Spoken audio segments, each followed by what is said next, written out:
नमस्कार विद्यार्थी मित्रांनो, महासरल एज्युकेशन या आपल्या लाडक्या प्लॅटफॉर्मवरती तुमचं स्वागत आहे. मित्रांनो, आजचं आहे नोकरीविषयीचं नवीन अपडेट.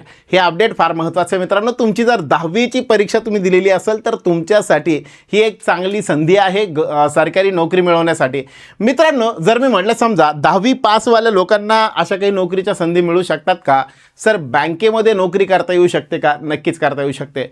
सर, माझं तर ग्रॅज्युएशन झालं आहे, मग ग्रॅज्युएशन असेल आणि 10वी मिनिमम क्रायटेरिया आहे तर मी अप्लाय करू शकतो का? तर या सगळ्या प्रश्नांची उत्तरं मित्रांनो या ठिकाणी आज मी या व्हिडिओमध्ये देणार आहे. बऱ्याच जणांनी काही गोष्टी विचारल्या होत्या, त्या सगळ्यांची उत्तरं तुम्हाला भेटतील. शेवटपर्यंत हा व्हिडिओ बघा म्हणजे क्लिअर होईल.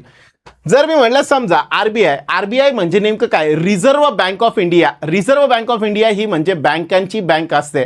जशी इंडिव्हिज्युअल पर्सनला, एखाद्या व्यक्तीला पैशांची गरज पडल्यानंतर जसं ती व्यक्ती बँकेकडे जाते लोन घेण्यासाठी, अगदी तसंच बँका ज्यांच्याकडे धाव घेतात अशी बँकांची बँक म्हणजे रिझर्व्ह बँक ऑफ इंडिया. आणि मग ही रिझर्व्ह बँक ऑफ इंडिया जी असते तर या बँकेमध्ये अटेंडंट नावाची, ऑफिस अटेंडंट नावाची एक पोस्ट आहे. 2025 मध्ये पॅनल इयर आहे आणि 2025 मधलं रिक्रुटमेंट प्रोसेस साधारण 2026 मध्ये होईल. जॉईनिंग सगळी आपली या वर्षामध्ये झालेली असेल. एकदम फास्ट प्रोसेस असते because exam is conducted by IBPS जेव्हा एक्झाम घेतात तेव्हा सगळ्या गोष्टी एकदम फास्ट असतात आणि म्हणून ह्या माध्यमातून साधारण जर मी म्हटलं समजा तर या अटेंडंटच्या एक्झामसाठी काय काय गोष्टी गरजेच्या आहे. साधारण क्लास 4ची ही पोस्ट असते. टोटल इंडियामधल्या साधारण वॅकन्सीज जर बघितल्या आपण तर 572 वॅकन्सीज आहे मित्रांनो. भरपूर मोठी जाहिरात ही आहे. सोबत यामध्ये कॅटेगरी असेल तर कॅटेगरीसाठीच्या आणि PWBD असेल तर ह्यासाठी सुद्धा किंवा एक्स सर्व्हिसमन असेल त्यांच्यासाठी सुद्धा एक वेगळ्या पद्धतीचं रिझर्वेशन त्या ठिकाणी बघायला भेटेल. सोबत मित्रांनो या ठिकाणी महासरल एज्युकेशनची एक नवीन बॅच सुरू होते 22 जानेवारी 2026 पासून. ह्या बॅचमध्ये असणार आहे तुम्हाला इंग्लिश, गणित, बुद्धिमत्ता, त्यासोबत GK आणि GS आणि सोबतच मराठी भाषा. तर असे सगळेच्या सगळे विषय तुमचे यामध्ये कव्हर होऊन जातील. मित्रांनो, हाच अभ्यास तुम्हाला सेम तिकडे म्हणजेच RBI अटेंडंटसाठी युजफुल होईल. या RBI अटेंडंटमध्ये मराठी वगळता बाकी सगळे विषय कव्हर होऊन जातील. पण मराठी हा सुद्धा आपल्याला सेकंड पेपर जो आहे ती लँग्वेज प्रोफिशियन्सीसाठी गरजेचा बनेल.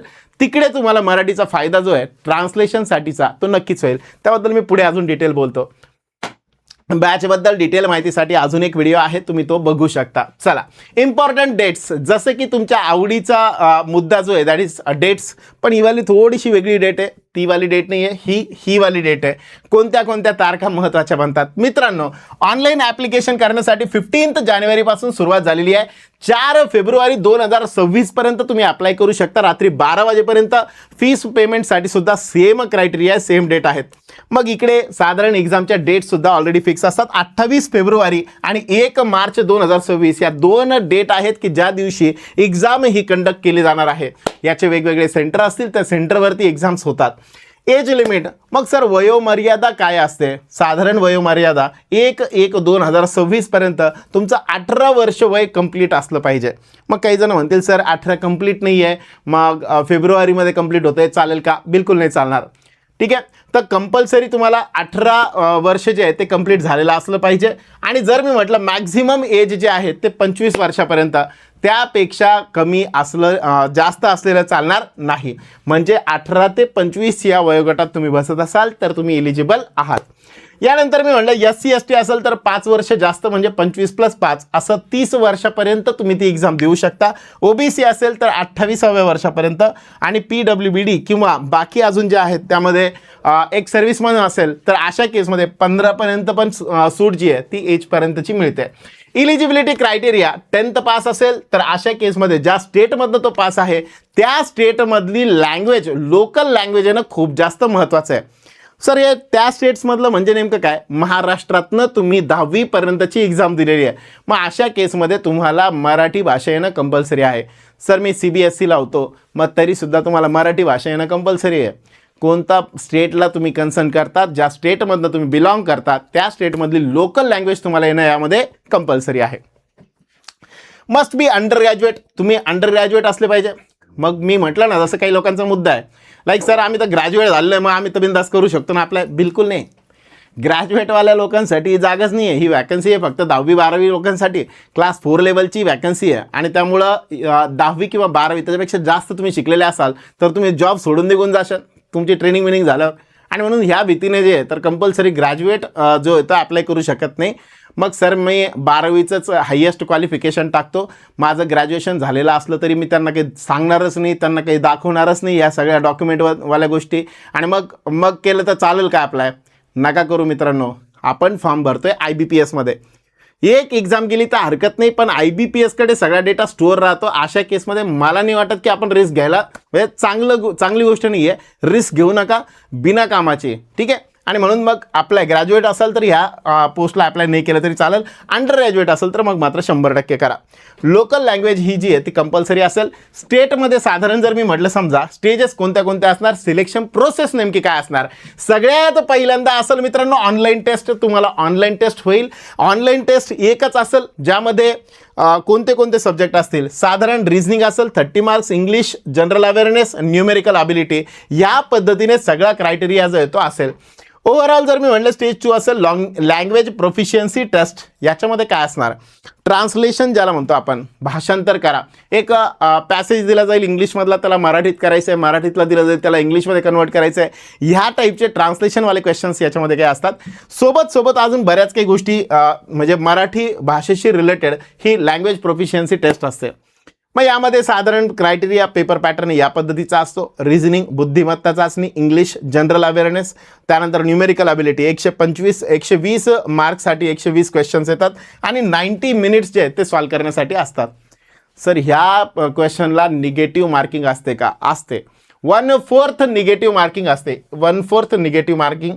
इच रॉंग आन्सर. जर एखादं 4 बरोबर आले आणि एक उत्तर जर चुकलं तर अशा केसमध्ये साधारण आपण म्हणू शकतो की तुमचा जे काही 4 मार्क मिळालेले आहे त्यातला 1 मार्क जो आहे तो तुमचा मायनस होईल. Section wise qualifying mandatory. आता सेक्शन वाईज म्हणजे काय असतं, तुम्हाला इंग्लिशमध्ये पण पास व्हावं लागेल, क्वांटमध्ये पण पास व्हावं लागेल, रिझनिंगमध्ये पण पास व्हावं लागेल. क्वांट म्हणजेच गणित, रिझनिंग म्हणजे बुद्धिमत्ता. ह्या प्रत्येक विषयात तुम्हाला पास व्हावं लागेल. म्हणजे असं नाही की ओव्हरऑल 85 मार्कांचा कट ऑफ लागला 85चा आणि मग तुम्हाला 90 मार्क्स मिळाले, पण तुम्हाला एक सब्जेक्ट आहे की ज्यामध्ये 1 किंवा 2च मार्क मिळाले किंवा मिनिमम जो कट ऑफ होता तेवढे मार्क पण तुम्हाला नाही भेटले, तर अशा केसमध्ये तुमचं सिलेक्शन होणार नाही.